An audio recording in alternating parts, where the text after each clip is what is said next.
Hi friends, welcome to my channel. ನಾನಿವತ್ತು ಸಿಂಪಲ್ಲಾಗಿ 10 ಮಿನಿಟ್ಸಲ್ಲಿ ಸ್ಪೆಷಲ್ಲಾಗಿ ಎಗ್ ಬುಜ್ಜಿನ ಮಾಡ್ಕೊಳ್ಳೋದನ್ನು ಹೇಳ್ಕೊಡ್ತಾ ಇದ್ದೀನಿ. ಬನ್ನಿ ನೋಡೋಣ ಹೇಗೆ ಮಾಡೋದು ಅಂತ. ಇದಕ್ಕೆ ಬೇಕಾಗಿರೋ ಏನು ಬೇಕಿಲ್ಲ ಫ್ರೆಂಡ್ಸ್, 2-3 ವಸ್ತು ಇದ್ದರೆ ಸಾಕು. ನಿನ್ನೆ ಮಾಡಿರೋ ಚಿಕನ್ ಸಾರಿದೆ ನಮ್ಮ ಮನೇಲಿ. ಅದರಲ್ಲಿ ಪೀಸ್ ಎಲ್ಲ ಖಾಲಿಯಾಗಿದೆ. ಅದು ವೇಸ್ಟ್ ಮಾಡೋದು ಬೇಡ. ಅದರಲ್ಲಿ ಹೇಗೆ ಸ್ಪೆಷಲ್ಲಾಗಿ ರೆಡಿ ಮಾಡೋದು ಅಂತ ತೋರಿಸ್ತೀನಿ ಬನ್ನಿ. ಈಗ ಗ್ಯಾಸ್ ಹಚ್ಕೊಳ್ತಾ ಇದ್ದೀನಿ. ಒಂದು ಪ್ಯಾನ್ನ ಇಟ್ಕೊಂಡು ಅದಕ್ಕೆ ಸ್ವಲ್ಪ ಆಯಿಲ್ ಹಾಕ್ತಾಯಿದ್ದೀನಿ.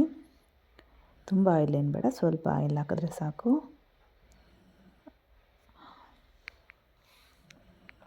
ಆಯಿಲ್ ನೋಡಿ, ಒಂದು 5 ಎಗ್ ತೊಗೊಂಡಿದ್ದೀನಿ.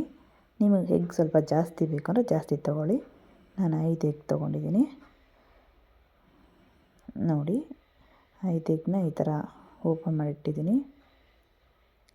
ಪ್ಯಾನ್ನ ಬಿಸಿ ಮಾಡೋಕ್ಕೆ ಬಿಟ್ಟಿದ್ದೀನಿ. ಸ್ಲಿಮ್ಮಲ್ಲಿ ಇಟ್ಕೊಂಡು ಬಿಸಿ ಮಾಡಿಕೊಡಿ.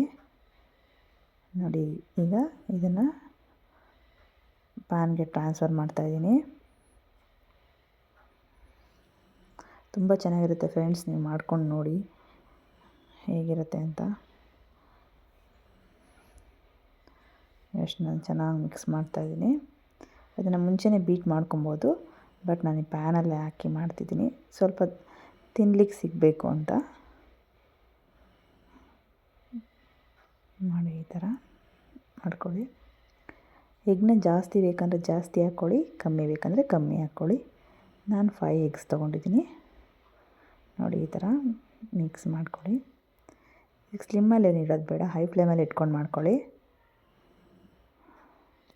ಒಂದು 10 ಮಿನಿಟ್ಸ್ ಎಲ್ಲ ಹೋಗುತ್ತೆ ಫ್ರೆಂಡ್ಸ್. 10 ಮಿನಿಟ್ಸು ಬೇಕಿಲ್ಲ, ಇನ್ನೂ ಬೇಗನೆ ಆಗುತ್ತೆ.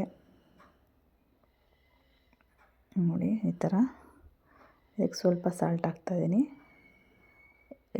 ಎಗ್ ಮಾತ್ರ ನೋಡಿ.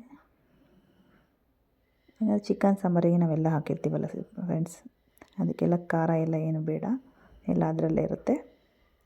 ಜಸ್ಟ್ ಎಗ್ಗೋಸ್ಕರ ಸ್ವಲ್ಪ ಸಾಲ್ಟ್ ಹಾಕಿದ್ದೀನಿ.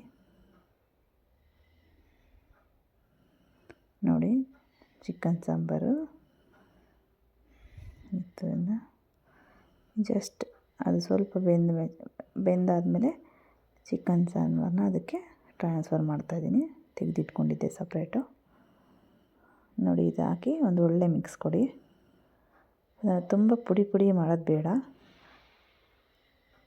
ಜಸ್ಟ್ ಮಿಕ್ಸ್ ಮಾಡಿ ಒಂದು ಕುದಿ ಬಂದರೆ ಸಾಕು, ಜಾಸ್ತಿ ಏನು ಬೇಡ. ಜಸ್ಟ್ ಸೂಪರಾಗಿರುತ್ತೆ ಫ್ರೆಂಡ್ಸ್, ಮಾಡ್ಕೊಂಡು ನೋಡಿ, ತಿಂದು ಹೇಗಿದೆ ಅಂತ ನನಗೆ ಹೇಳಿ. ತುಂಬ ಚೆನ್ನಾಗಿರುತ್ತೆ. ನಮ್ಮನೇಲಿ ಯಾವಾಗೂ ಇದೇ ಥರ ಮಾಡೋದು. ನೋಡಿ, ಕುದೀತಾ ಇದೆ.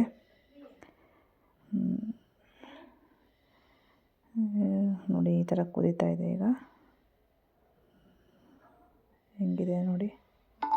ನೋಡಿ, ಸ್ವಲ್ಪ ಗಟ್ಟಿ ಆಗುತ್ತೆ ಅದು ಕುದೀತಾ. ತುಂಬ ಕುದಿಯೋದೇನು ಬೇಡ. ಚಪಾತಿ, ರೊಟ್ಟಿ, ರೈಸು ಯಾವುದ್ರ ಜೊತೆ ಬೇಕಾದ್ರೂ ತಿನ್ನಿ, ಸೂಪರಾಗಿರುತ್ತೆ. ಈ ಥರ ಒಂದ್ಸರಿ, ಯಾವಾಗಲೂ ಒಂದೇ ಥರ ಮಾಡ್ತಾಯಿರ್ತೀವಿ, ಈ ಥರ ಒಂದ್ಸರಿ ಟ್ರೈ ಮಾಡಿ ಹೇಗಿರುತ್ತೆ ಅಂತ ಹೇಳಿ. ನೋಡಿ ಫ್ರೆಂಡ್ಸ್, ಇಷ್ಟೇ ಆಯಿತು, ಅಷ್ಟೇ.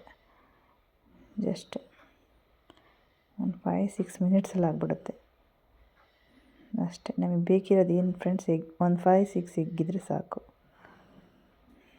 ಇನ್ನೂ ಜಾಸ್ತಿ ಹಾಕಿದ್ರೆ ಇನ್ನೂ ಗಟ್ಟಿ ಆಗುತ್ತೆ. ತುಂಬ ಗಟ್ಟಿ ಆದರೆ ಚೆನ್ನಾಗಿರಲ್ಲ. ನೋಡಿ ಹೇಗಿದೆ ಅಂತ. ನೋಡಿ, ನೀವು ಮಾಡ್ಕೊಳ್ಳಿ, ತಿಂದು ಹೇಗಿದೆ ಸ್ಪೆಷಲ್ ಎಗ್ ಬುರ್ಜಿ ಅಂತ ಹೇಳಿ. Thank you so much friends.